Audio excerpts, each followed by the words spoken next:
Masya Allah, ramai sekali, Masya Allah. Assalamualaikum warahmatullahi wabarakatuh. Alhamdulillahirabbil alamin wa bihi nasta'in ala umurud dunya waddin. Wassalatu wassalamu ala asrafil anbiya'i wal mursalin wa ala alihi wa sahbihi ajma'in. Amma ba'd. Rabbi shrah li sadri wa yassir li amri wahlul 'uqdatam min lisani yafqahu qawli. Ya Allah, lapangkanlah dadaku, mudahkanlah urusanku, dan lepaskanlah kekakuan dari lidahku supaya mereka mengerti perkataanku. Saya agak segan berdiri di sini sebenarnya karena banyak guru-guru saya di hadapan saya, ya Allah. Ada yang terhormat Ustadz Bahtiar Nasir beserta ibu dan keluarga.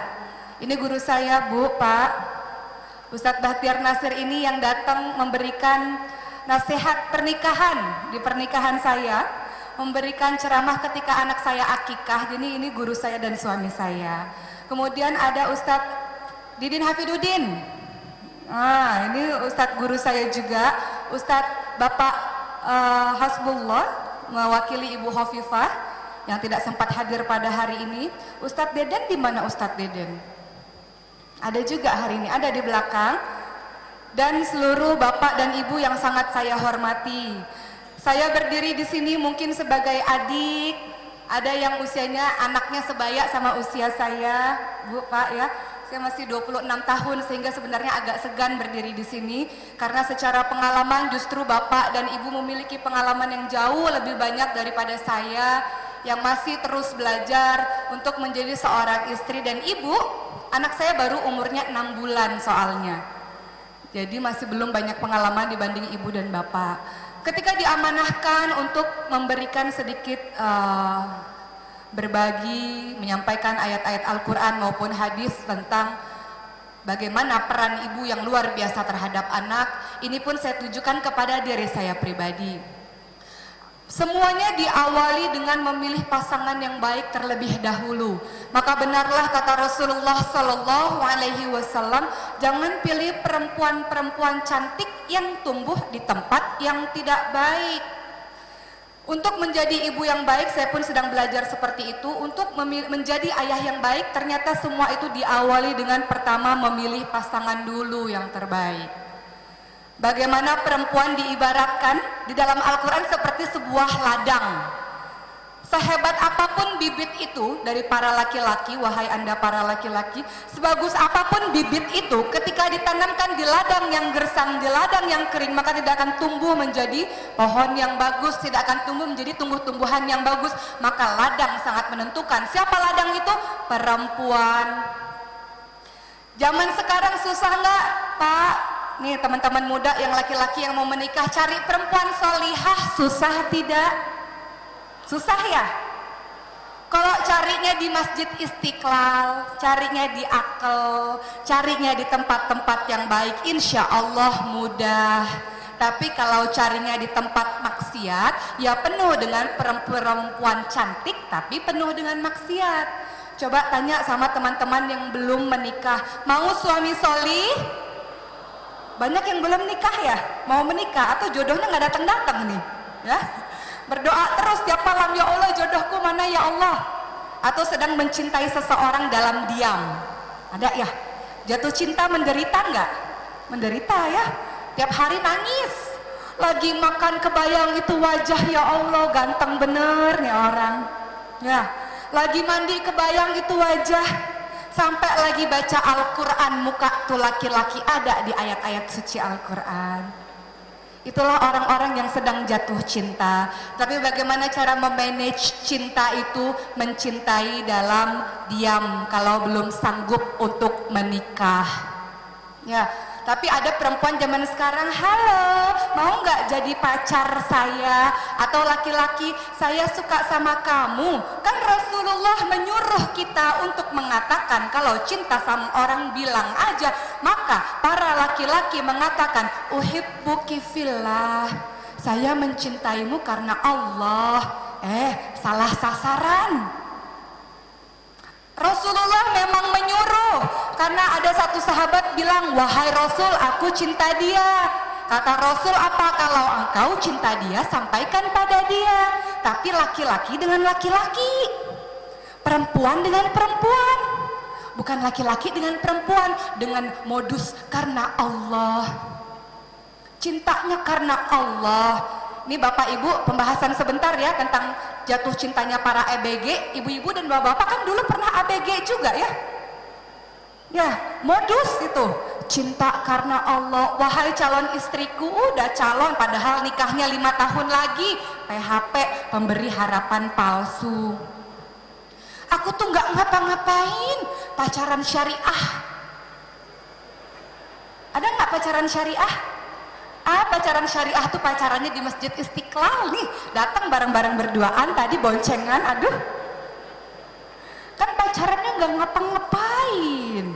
Pacaran syariah, pacaran syar'i, pegangan juga enggak, hati-hati, pegangan enggak tapi boncengan iya.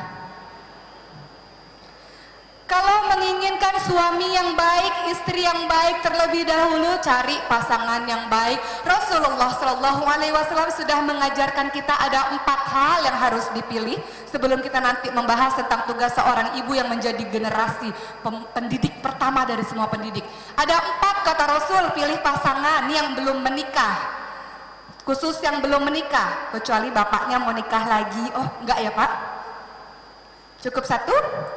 Atau 2, 3, 4 ya. Nih kata Rasulullah Shallallahu Alaihi Wasallam apa? Lihat 4 itu apa? Perhatikan fisiknya. Kita boleh kok pilih perempuan cantik, kita boleh kok pilih laki-laki tampan yang ketika kita melayaninya hati kita senang. Ya Allah, mukanya jelek bener ya Allah, boro-boro mengelayanin ya Allah, ngeliat mukanya aja udah nggak demen ya Allah. Nah ada yang gitu. Kan aku nikahnya dijodohin ya Allah, nggak pernah ngeliat mukanya sama sekali. Begitu malam pertama ngeliat mukanya, ya Allah astagfirullahaladzim, na'udzubillah min zalik, gitu katanya. Boro-boro mau ngelayanin, nih ngeliat muka demek banget, nih muka nggak ada cakep-cakepnya sama sekali. Makanya kata Rasul, boleh ngeliat orang cantik, boleh pilih yang cantik, boleh pilih yang tampan. Menurut saya sih suami saya paling ganteng sedunia. Menurut ibu-ibu dan bapak-bapak belum tentu. Menurut bapak ibu paling cantik sedunia, menurut ibu bapak paling ganteng sedunia.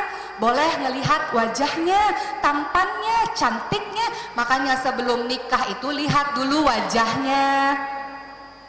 Kalau laki-laki bilang nih, sebagian orang-orang sekuler nih ya, orang-orang hedon bilangnya begini, kalau pilih perempuan berjilbab kan kita nggak tahu kalau kupingnya 1 gimana, kalau rambutnya botak gimana? Gimana caranya? Mendingan yang udah jelas-jelas aja kelihatan rambutnya, gampang. Kita bisa pilih, kita bisa ambil utusan kita, saudara kita yang perempuan untuk melihat fisik wanita tersebut. Kemudian nanti baru diceritakan kepada kita, itu caranya.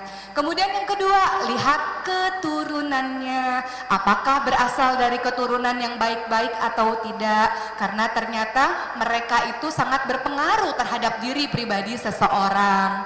Lihat apanya lagi? Hartanya. Mau pilih yang kaya, boleh nggak? Boleh banget ya. Kalau bisa sih yang ganteng ya Allah, yang keturunannya baik ya Allah, yang kaya ya Allah, sama yang agamanya bagus ya Allah. Kan doa kita kalau doa mesti maksimal ya, walaupun kenyataannya nggak gitu-gitu banget sih. Tapi nggak ada salahnya kita berdoa secara detail, meminta petunjuk kepada Allah untuk memberikan yang terbaik. Maksud di sini harta itu apa? Nggak perlu yang kaya raya banget. Kalau kaya raya banget sih alhamdulillah. Tapi setidaknya dia butuh, dia memerlukan, dia ada di dalam dirinya semangat untuk bekerja keras dan bertanggung jawab. Sehingga kalau satu saat lampu roda berputar, ia tetap bertanggung jawab. Ar-rijalu qawwamuna 'alan nisa. Di surat An-Nisa 34 dia paham, dia sebagai seorang pemimpin bagi perempuan karena kewajibannya salah satunya menafkahi. Namun yang terbaik, pilih agamanya. Pilih agama. Kalau gitu aku mau pilih yang lulusan Madinah aja kayak Ustadz Bahtiar Nasir. Tuh. Ya, Yang kayak Ustadz BN cuma satu Bu, cari aja yang lain ya. Mau kayak siapa nih, Ustadz ini lulusan ini lulusan itu, atau yang hafal sekian ratus hadis, atau yang hafiz, yang hafal 30 juz, atau yang lain-lain, silahkan. Tapi ingat bahwa agama adalah akhlak. Agama adalah akhlak. Begitu banyak orang tahu teori agama, tapi akhlaknya tidak begitu banyak. Tahu hukum agama, tapi akhlaknya berbeda dengan apa yang ia tahu. Banyak nggak? Banyak. Jadi pilih pasangan itu lihat dari akhlaknya, karena agama itu dari akhlak. Akhlak yang baik taunya dari mana? Lihat pergaulannya.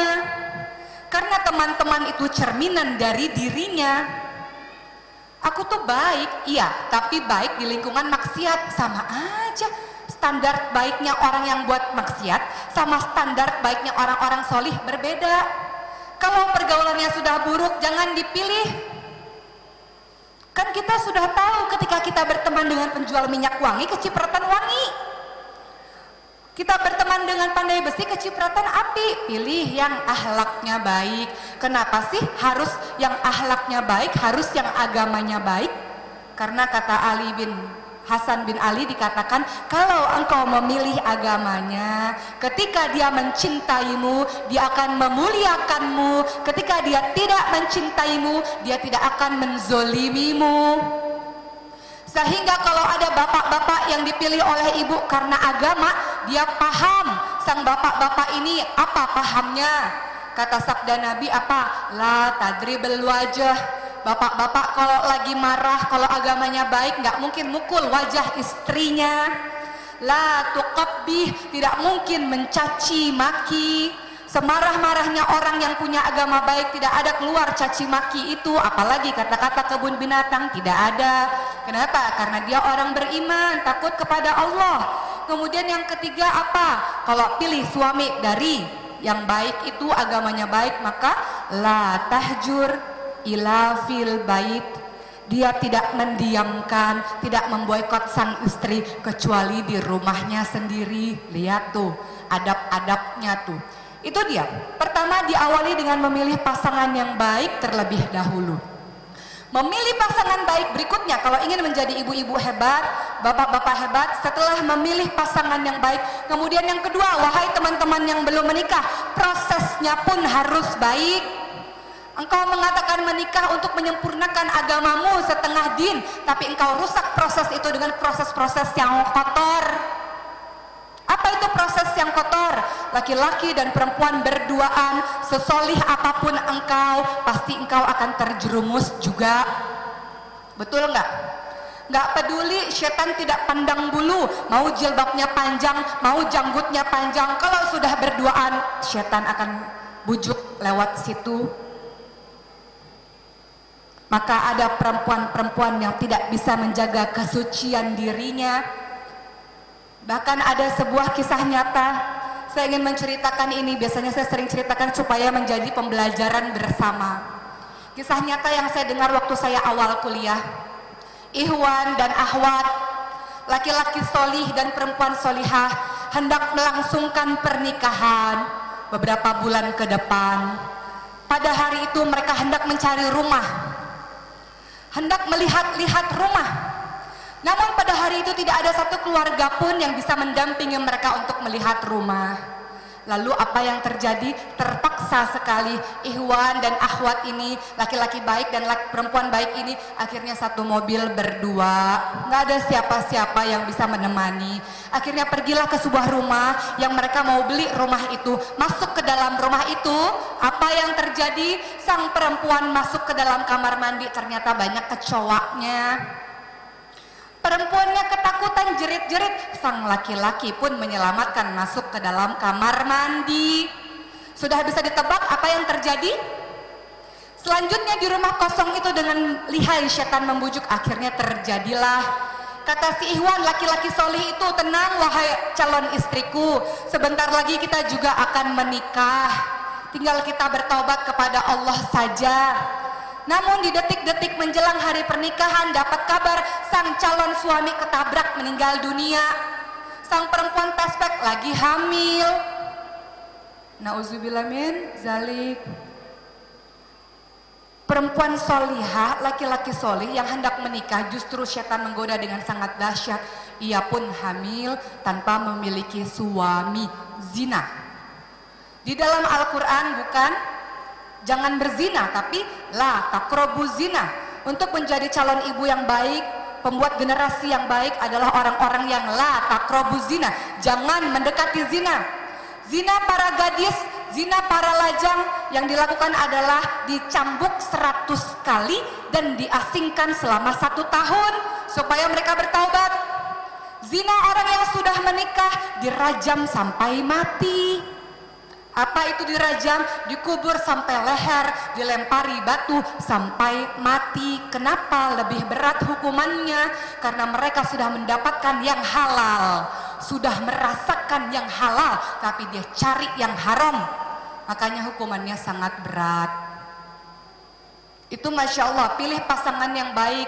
Pasangan yang baik adalah perempuan-perempuan, laki-laki yang la taqrabu zina innahu kana fahisha wa sa'a sabila. Jangan dekati zina. Zina perbuatan yang buruk, satu jalan yang keji, satu jalan yang buruk.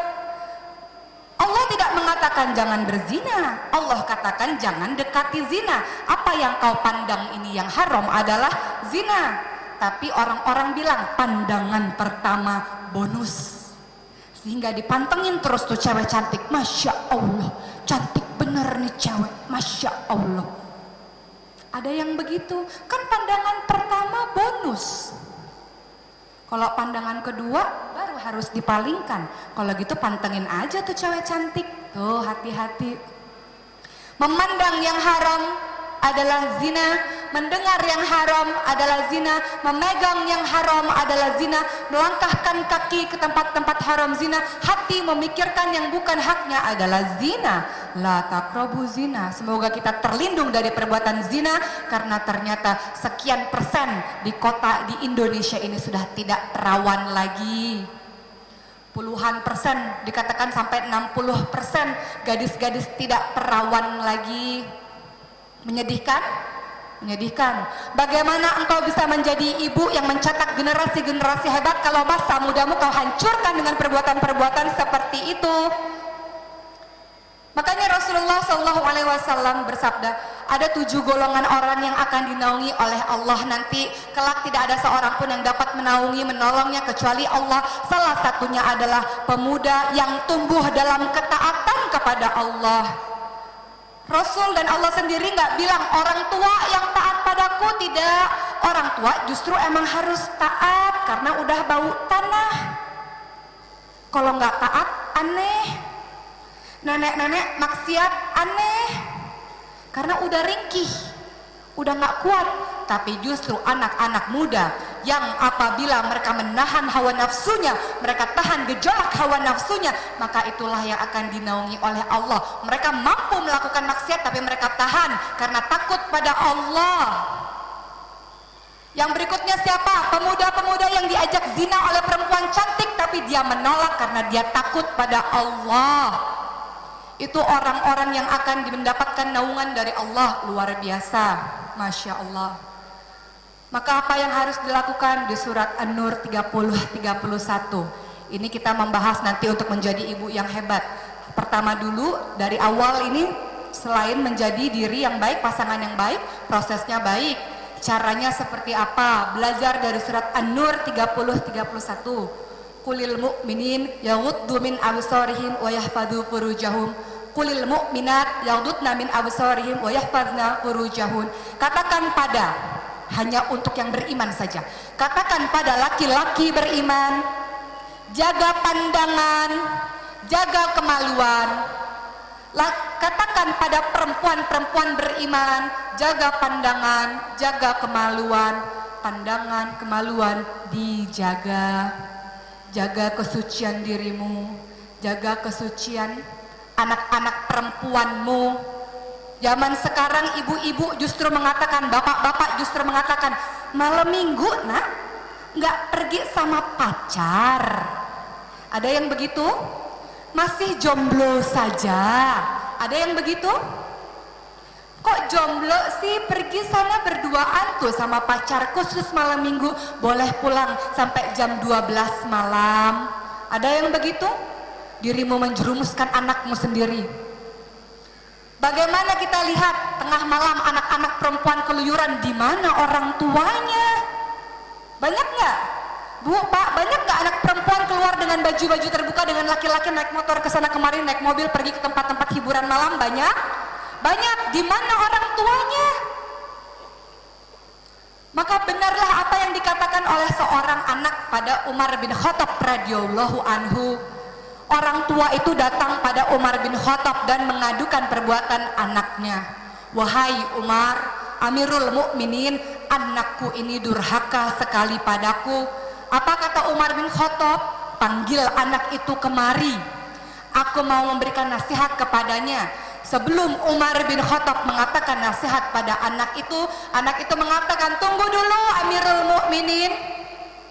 Adakah hak dari seorang anak yang didapatkan dari orang tuanya? Ada, kata Umar bin Khattab. Apa? Kata sang anak, apa yang dikatakan Umar bin Khattab? Memberikan ibu yang baik, memberikan nama yang baik, memberikan pendidikan Al-Quran atau pendidikan agama. Apa kata anak tersebut? Ketiga-tiganya orang tuaku tidak melakukannya kepadaku. Maka kata Umar bin Khattab, orang tuamu sudah durhaka sebelum engkau durhaka kepada orang tuamu. Orang tuamu durhaka pada sang anak sebelum sang anak durhaka kepadanya. Artinya apa? Pilih pasangan yang baik, berikan nama yang baik, kemudian berikan pendidikan agama. Tadi kita membahas untuk menjadi ibu yang hebat, generasi pembentuk generasi yang hebat adalah pilih pasangan baik. Prosesnya pun harus baik. Prosesnya jangan dikotori dengan hal-hal hawa nafsu yang tidak bisa engkau jaga. Begitu indah Islam itu ternyata sangat luar biasa. Kemudian ini yang paling penting, terakhir, karena sudah off ya, cepat sekali ya, sudah harus selesai sayanya. Terakhir Bapak dan Ibu semua, untuk ibu-ibu, bagaimana mungkin mendidik, membuat anak itu baik kalau kita tidak baik? Seorang ibu yang baik mampu mendidik anak-anaknya menjadi baik, anak-anak baik jadi generasi baik jadi umat baik. Dari siapa? Ibu. Perempuan yang rusak, bagaimana mungkin bisa mendidik anak-anaknya menjadi anak-anak yang baik? Sehingga wahai para ibu, tugasmu adalah madrasah pertama, pendidik pertama. Begitu banyak orang-orang menyerahkan pendidikan kepada babysitter, menyerahkan pendidikan kepada mbak di rumah. Mbak di rumah tugasnya membantu pekerjaanmu yang lain-lain, tapi khusus pendidikan agama adalah tanggung jawabmu. Al-Quran memang banyak membahas tentang tugas seorang ayah mendidik anaknya, seperti Luqman yang sudah dijelaskan oleh Bapak Profesor Didin Hafidudin tadi. Tapi ibu pun tidak kalah penting, karena ibu adalah kepala di rumah tangganya. Ibu adalah kepala di rumah tangganya. Anak adalah peniru paling ulung, ibu-ibu, bapak-bapak. Peniru paling hebat di dunia ini siapa? Anak-anak. Dia meniru apa yang dia lihat, dia meniru apa yang dia dengar. Dia meniru semua perbuatan-perbuatan kita. Maka kalau anak nakal, wahai para ibu, kulu kalam ad-du'a. Setiap perkataan adalah doa. Jangan sekali-kali terlontar dari mulut, khusus mulut para ibu. Dasar anak nakal, dasar anak bodoh. Maka nanti anakmu akan menjadi anak nakal dan anak bodoh. Kenapa engkau tidak katakan anak solihah? Masya Allah, anak solihah. Katakan seperti itu. Supaya apa? Supaya anak yang nakal itu menjadi anak solih dan solihah. Biasakan perkataan-perkataan yang baik. Jangan memukul anak, wahai ibu. Sering kita lihat banyak ibu-ibu yang mencubit anaknya. Ekspresinya sih biasa aja, tapi tangannya ya, dicubit anaknya, dipukul anaknya. Tidak akan disayangi oleh Allah orang yang tidak menyayangi. Kata Rasul apa? Waktu Rasul lagi gendong bayi yang pipis, sang ibu mengambil paksa bayi tersebut. Kata Rasul apa? Pipis ini bisa dihilangkan dengan air, bisa dibersihkan, tapi hati anak itu belum tentu engkau bisa bersihkan, belum tentu engkau bisa sembuhkan. Sehingga bagi kita semua yang bertekad untuk menjadi ibu-ibu solih, ibu-ibu solihah, bapak-bapak yang solih, tanggung jawab terutama karena saya mendapatkan tugas untuk menjelaskan kepada para ibu, mari kita berusaha, termasuk saya, senantiasa berdoa, Rabbi habli minas solihin, Rabbana hablana min ladunka dzurriatan thayyibatan innaka sami'ud du'a. Kita berdoa anak kita menjadi anak-anak yang solih. Rabbana hablana min azwajina wa dzurriyyatina qurrata a'yun waj'alna lil muttaqina imama. Kita berdoa kepada Allah anak sebagai penyejuk hati, karena ternyata posisi anak di dalam Al-Quran di surat At-Taghabun 14 sampai 15 ada yang menjadi musuh, ada yang menjadi cobaan bagi kita. Maka ketika kita paham doa seorang ibu langsung didengar tanpa hijab oleh Allah, maka doakan yang baik-baik, berikan contoh yang baik-baik. Kita pengen anak kita hafal Quran, ibunya sendiri setiap hari dengar lagu-lagu, ya Bu, lebih hafal lagu dibanding hafal Quran. Malu tidak? Malu. Anak PAUD saja nih, acaranya Ustadz Bahtiar Nasir hafiz Quran nanti. Anak umur 3 tahun, 4 tahun, 5 tahun aja sudah hafiz. Tapi si ibu-ibu, kita pengen anak kita hafal Quran, dirinya sendiri nggak belajar Quran. Mana qudwah hasanahnya? Mana contoh yang baiknya? Kita serahkan pendidikannya seluruhnya pada orang lain. Ibunya sendiri tidak begitu, bapaknya sendiri tidak begitu. Bagaimana mungkin bisa menciptakan anak-anak yang hebat? Sehingga untuk bapak dan ibu, untuk saya pribadi bertekad untuk menjadi qudwah hasanah. Caranya apalagi? Ini nasihat untuk saya pribadi. Pertama, di dalam Al-Quran seluruhnya diajarkan kepada kita semua untuk mendidik anak tauhid dulu. La tusyrik billah, jangan menyekutukan Allah. La ta'budun ilallah, surat Al-Baqarah 83, jangan menyembah selain Allah. Itu dulu, mendidik anak tauhidnya dulu kuat, sehingga kelak ibu dan bapak mau menyekolahkan dia ke luar negeri, mau menyekolahkan dia dimanapun, kokoh akidahnya, kokoh imannya, sehingga dia tidak bisa untuk diwarnai, tapi dia mewarnai dengan Islam rahmatan lil alamin. Karena apa? Kokoh tauhidnya. Bisa kokoh tauhid, kenapa? Karena bapaknya hebat, tauhidnya kuat, ibunya kokoh tauhidnya, bersinergi menghasilkan anak-anak yang hebat. Penting satu lagi, ini seringkali dilupakan sebelum saya selesai. Sudah selesai ya? Mohon maaf agak over durasi ya. Satu lagi, bapak dan ibu kalau ingin menghasilkan, mendapatkan anak-anak yang hebat, anak-anak yang luar biasa, nasihat untuk diri saya pribadi, cara membuatnya pun harus ada adab-adabnya. Jangan langsung tancap gas aja. Apa itu? Wudhu dulu. Setelah itu doa, hafalkan doa ini. Bismillahi Allahumma janibna syaiton wa janibis syaiton ma razaqtana. Itu doa apa?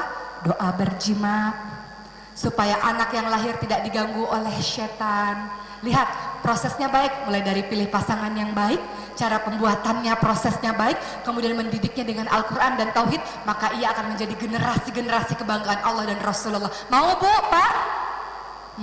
Sekarang malaikat lagi banyak karena ini majelis ilmu. Saya hanya minta satu doa dari Bapak dan Ibu semua. Saya ingin sekali anak saya, umur 6 bulan, saya panggil Ustadzah Maryam. Umur 6 bulan udah saya panggil Ustadzah Bu, ya. Jadi mohon doanya Bapak dan Ibu kelak ia bisa memberikan pencerahan untuk banyak orang, mencintai Allah dan Rasulnya. Ini ada ribuan orang mengaminkan kan? Maka doakan semoga anak-anak saya, anak kita kelak semuanya akan menjadi kebanggaan Allah dan Rasulnya. Sekali lagi kita berdoa sama-sama, Rabbana hablana min azwajina wa dzurriyyatina qurrata a'yun waj'alna lil muttaqina imama. Semoga Allah menganugerahkan pasangan dan anak-anak kita sebagai penyejuk hati kita, dan kita menjadi imam bagi orang-orang yang bertakwa. Mudah-mudahan bermanfaat, kita saling mendoakan satu sama lain. Bertemu lagi insya Allah, kalau tidak di dunia, di syurganya Allah. Terima kasih. Wabillahi taufik wal hidayah. Wassalamualaikum warahmatullahi wabarakatuh. Waalaikumsalam warahmatullahi wabarakatuh.